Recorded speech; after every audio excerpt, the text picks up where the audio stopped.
Candidate for the governorship of the Lagos State, Gbadebo road survivor. He has come under a slew of attack. There's been a lot of ethnic pitting up one against another. It's been tense, just to say.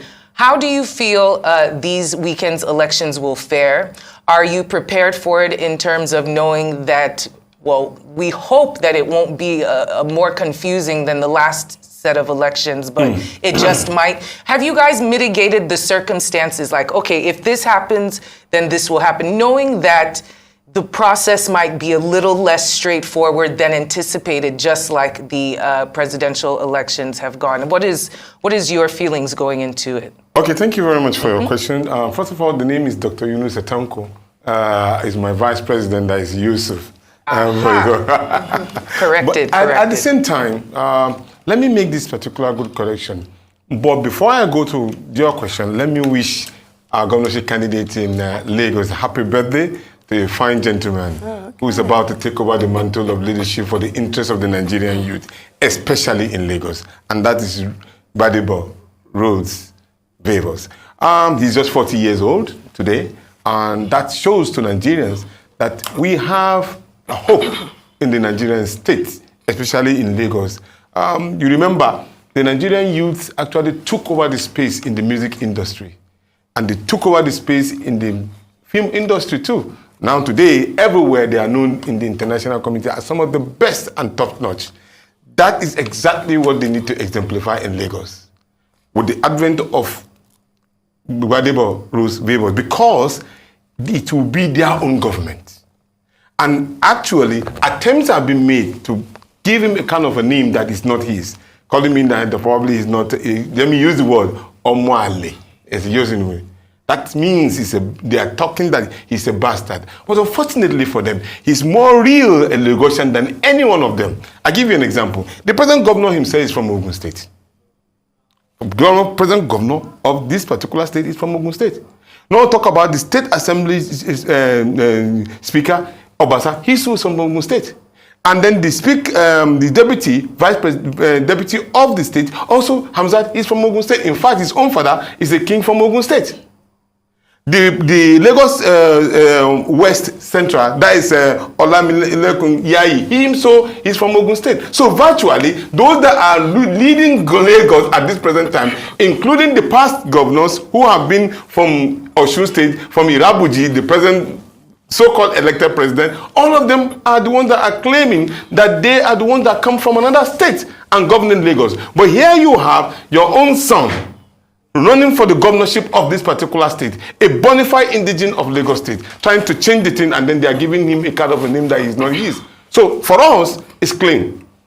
We don't want to go into issues, but we are ready to remove our gloves to tell Nigerians, especially Lagosians, the level of corruption that is endemic in this particular governance. And if they try to do anything of that, we are going to expose them bit by bit with facts. What we want to say is that they should stop aligning our presidential candidate. The last one I saw yesterday was I saw our presidential candidate video aligned with the PDP candidate, trying to show that he's endorsing another candidate apart from his. And Peter Obi has made it very clear. It is Labour Party all the way. You vote for Labour Party all the way. From governor, Senate, Federal House of Reps, State Assembly, all the way.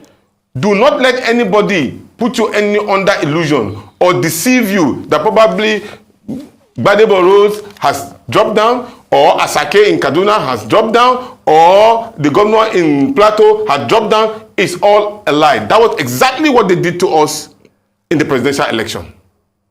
They went ahead to send the video that presidential candidate of the Labour Party, Peter Obi, has dropped from the race. And this was struck all over the northern part of the country. But unfortunately for them, it made us even more popular. And today, we are laying claim, and factually so, that we won that election on the 25th of February.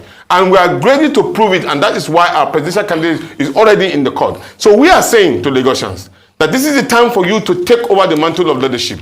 Vote. Come out en masse. If you think you have voted before, do not be intimidated.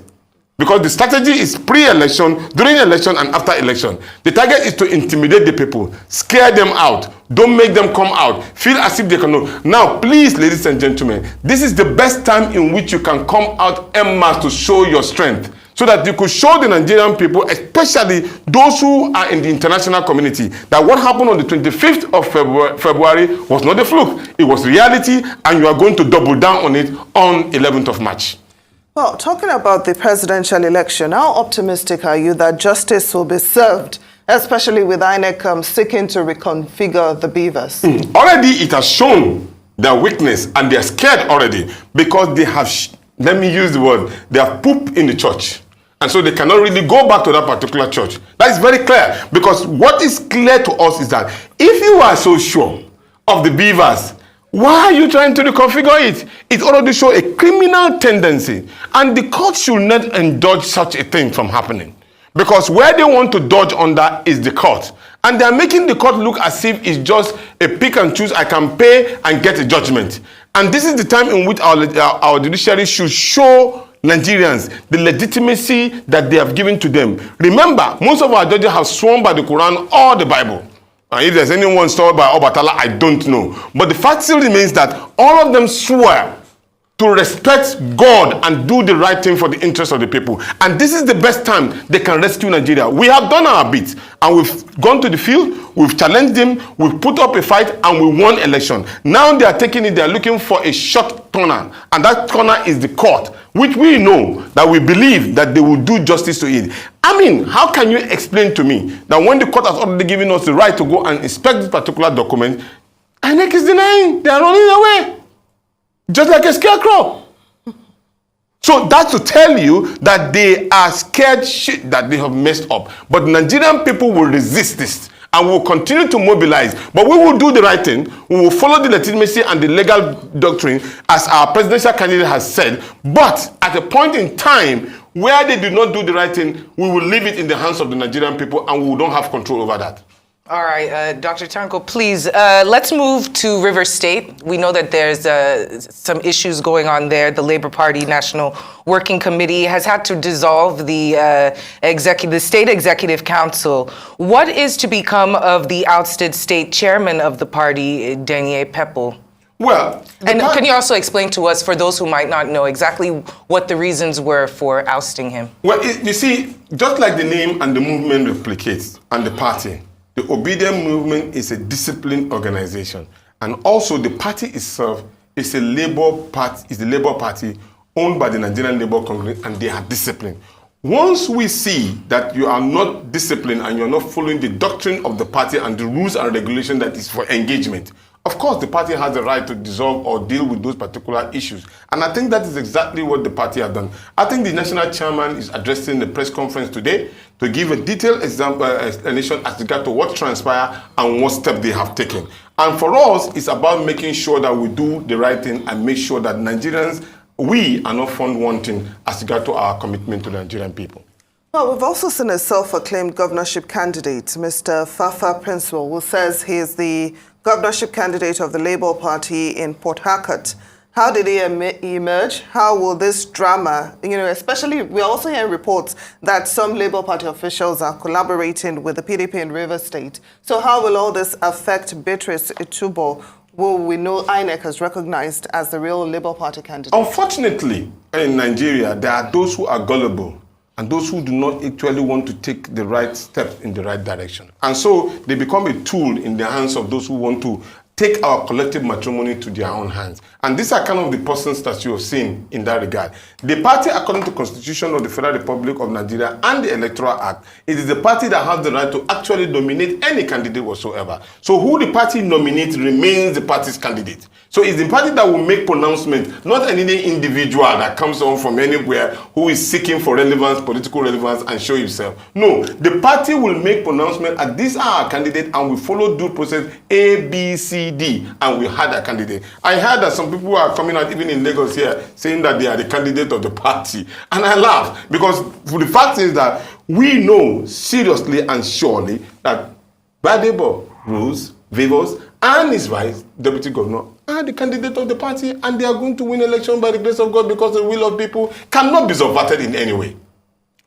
Well, are you concerned that there could be confusion? You just said that, some of us as human beings can be gullible, and some don't want to do the brain work. They just kind of want to follow what the trends are or what they see. Are you concerned that there could be some confusion between the PDP and the LP? I say that only because we've seen you all join together in a press conference in order to combat the process of the outcome of the results of the presidential election and the way INEC conducted it. We saw the joint press conference, and there are also discussions about the PDP candidate for Lagos State, Banky W, how he might have lost out his ticket, seeing as he might have been misconstrued for a Labour Party candidate, or because Labour Party's vote for presidential was so strong, everyone just voted Labour all across the board. Do you fear that there would be some kind of confusion between PDP and LP going into this governorship elections? That's why we are out to clear this. There we go.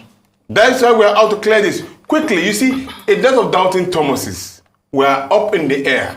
I know when we visited some of these candidates who are now, trading words with us, we visited them and told them that the third force is upcoming and they needed to join us. But they didn't believe. Now the reality is down on them. Now they are now picking their bags and then, they are just really like, jittery. Oh my goodness, how I wish I had done this earlier on. Okay, now you want to associate. I told you I just saw the video of Jandon with PO. Yesterday, I saw it. It was on either channels or Arise, they were publishing it. And then you show Peter Obi on PDP logo. And then you said, this is Jandon, that blah, blah, blah, blah. If you are so sure of your candidate, put that Tanko Abubakar. Why put Peter Obi? Peter Obi has given his clear marching order to all of his people and his candidate. I am running under the Labour Party. In Lagos, I have a candidate.